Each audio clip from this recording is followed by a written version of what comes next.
So I have here some plums. I've pulled off the sticker, given them a little rinse. And the way I'm gonna cut them is you cut them into sort of just little wedges. Your knife will stop when you get to the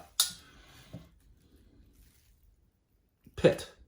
And then just kind of break the piece out. So you're kind of cutting crescents, stopping at the pit. And if it's still a little hard in the center, these do not have to be perfect shaped because when they bake, they're going to very much fall apart. If I can get this a little bit more in center in the camera here.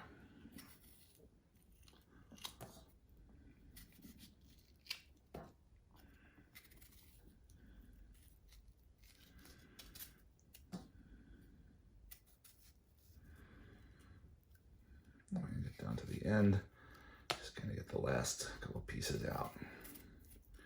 Nice, you can cut that up, you can eat it yourself. There's a little bit left in there. So I'm gonna do that to all of these plums. You don't have to watch that.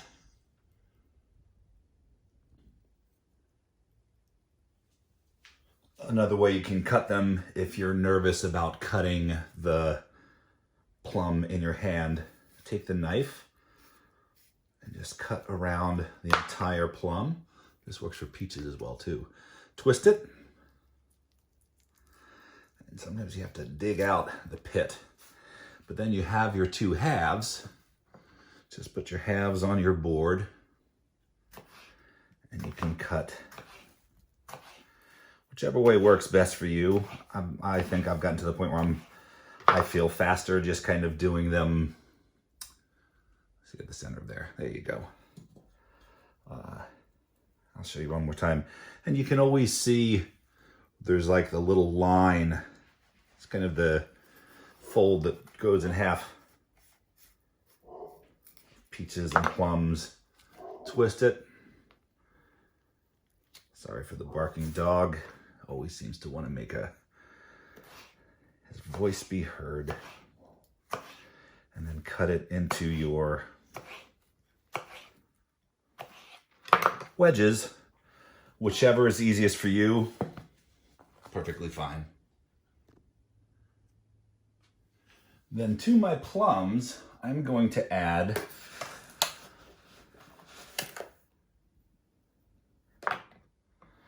½ cup of sugar. I'm going to add 1 teaspoon. That's a ½ teaspoon. Here we go. The big one's a teaspoon. 1 teaspoon of vanilla.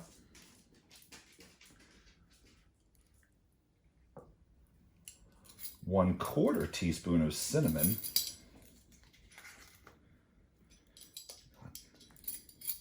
I'm actually going to do ½ teaspoon because I really like cinnamon.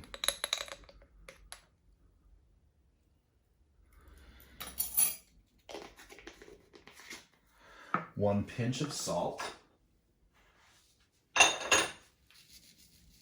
Small pinch of salt. And then 1 tablespoon of flour.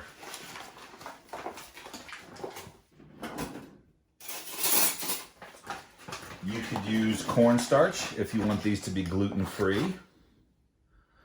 What the starch is going to do, or what this is all going to do, is the sugar is going to pull out the juices as this marinates, sort of macerates actually. It's going to pull out the juices of the plums. Get all the flavors in there. I probably could have used a bigger bowl. And I'm going to let this sit for about ½ an hour. The sugar is going to pull out the juices. That smells so, I would eat this as it is. It's going to pull out the juices, and then when it cooks, the juices and the flour are going to cook together. The starchiness of the flour is going to make it almost like a nice thick sauce that's going to hold everything together. That smells just awesome. So once it's all nice and mixed up, get the flour that's at the bottom.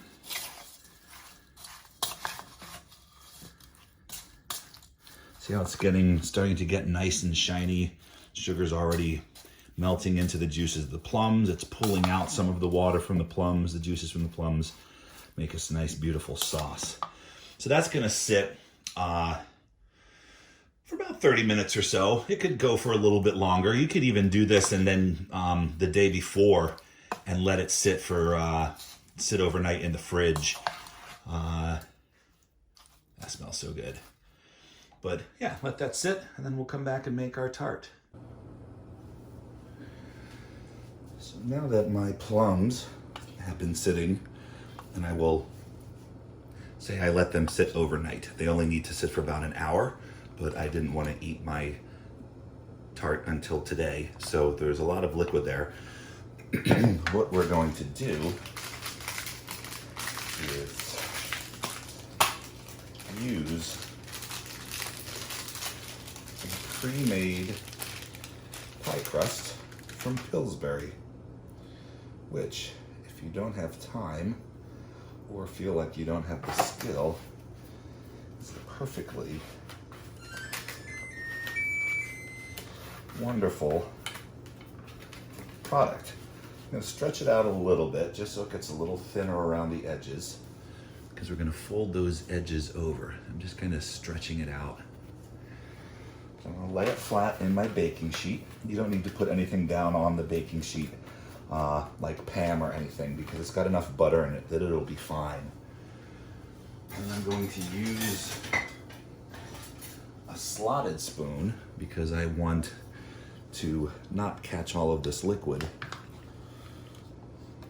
Make sure that's in the shot. There we go. I'm just going to pile up. Remember, this is our plums, our sugar, our cinnamon, a little bit of flour, which is going to cause it all to thicken together. And we might not actually, I should have enough here to make two. That would be nice. Pile it up in the center.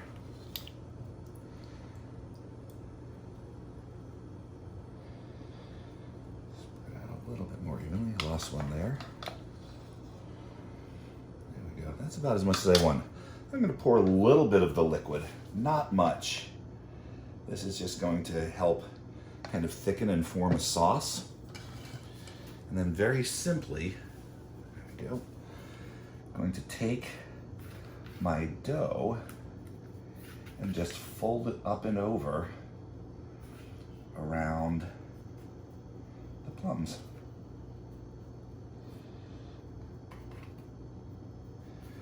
Make sure you get all the way around.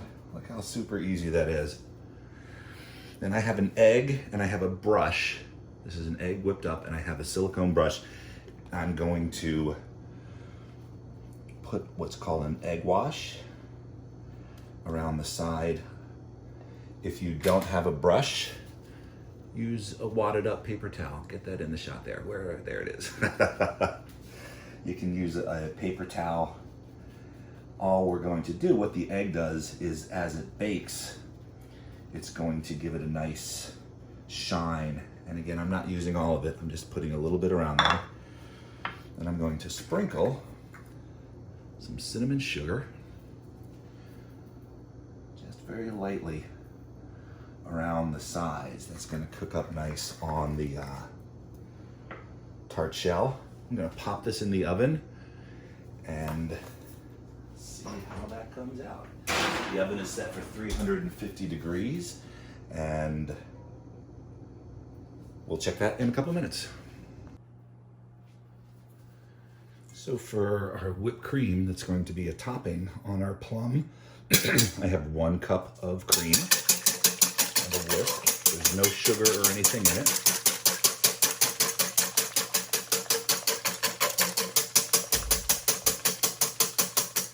Hold on 1 second. That sound is scaring my dog.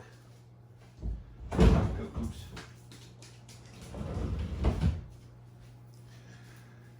And we're back. I think I'll keep that tape. You, of course, could use a hand blender or a KitchenAid if you have them, but before electricity, people had to do it by hand. And it's super easy. If you're getting out of breath and starting to sweat, you're putting way too much muscle into it. Just let the whisk do all the work.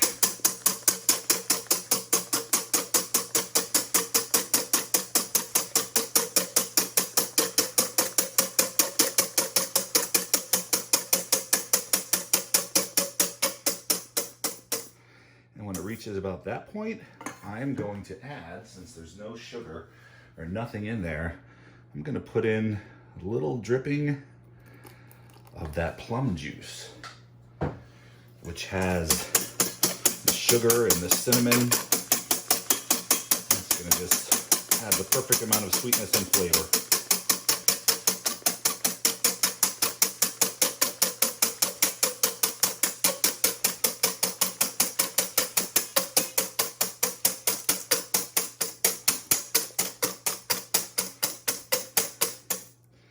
When it starts to look like that, I'm going to stick this in the fridge and hold it until we are ready to put it on top of our tart.